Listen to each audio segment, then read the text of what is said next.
I've been an obsessive submitter in my day. I've since taken a break from this level of intensity, but I've gotten lots of questions about my process, particularly since I once shared a crazy elaborate spreadsheet that contained my every submission-related move. I admit, when I was single, when I wasn't cleaning diapers, I had a brilliant, beautiful, colorful spreadsheet to track my submission plan, but to hell with that. Now it's a text file. If I'm lucky, it contains what, where, and when for each submission, and that's it. But I keep getting more questions about the specifics of my plan, and I'm starting to realize more and more the danger of not focusing on the writing and instead focusing on the spreadsheet.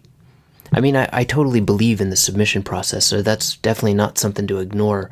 But I think it's so important to just write as much as possible. I've had to remind myself of this emphasis on the writing because this book publication process I'm going through for a little bit just totally shut down any new writing until I realized, man, I need to get back to work on book 2.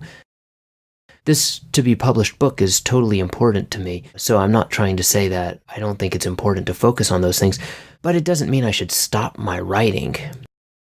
Bobby Ann Mason said, when asked by students how to get published, she felt like saying to them, don't worry about it for 20 years or so. It takes that long before you really know what you're doing. And this brings me to a book I haven't even read, but I arrogantly quote a lot, Outliers by Malcolm Gladwell. I honestly have no idea what kind of book it's like, but permit me to boil down one idea that I never actually read from the book, and that's that it takes approximately 10,000 hours to master a particular craft. Now that obviously isn't always the case, but I think it's reasonable to take that idea seriously.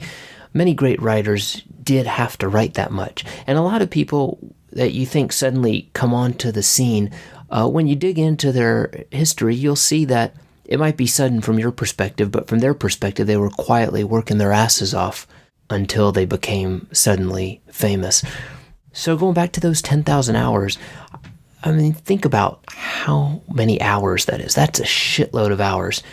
If you write 10 hours a week, it takes 20 years to get to 10,000 hours.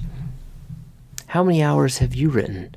I vaguely tried to calculate this, and for me it's somewhere in the realm of 9,000 hours across a 15-year period. Obviously it's not something to dwell on too much, but I still think it's worth thinking about just to see how many hours that really is. And I guess I'm not trying to suggest that all writers should shut down any submission plan or marketing plan for several decades as they get to this number, but it's really a good reminder, I think, for me and maybe to you, to focus as much as possible on the writing without disregarding the submitting and the marketing aspect of things, but just focus on getting stuff written and maybe not as much about achieving fame and fortune.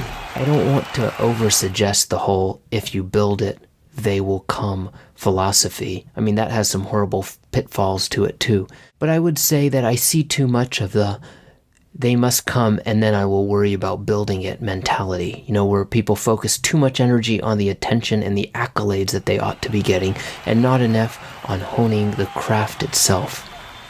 And maybe, to fully butcher this cliche, maybe it's more like work your ass off building it and then start ramping up your advertising campaign while simultaneously improving the quality of your work, and then they will come and then you will deliver something that's truly worthy of their presence. There. Now that's a cute little phrase that would fit nicely in a fortune cookie.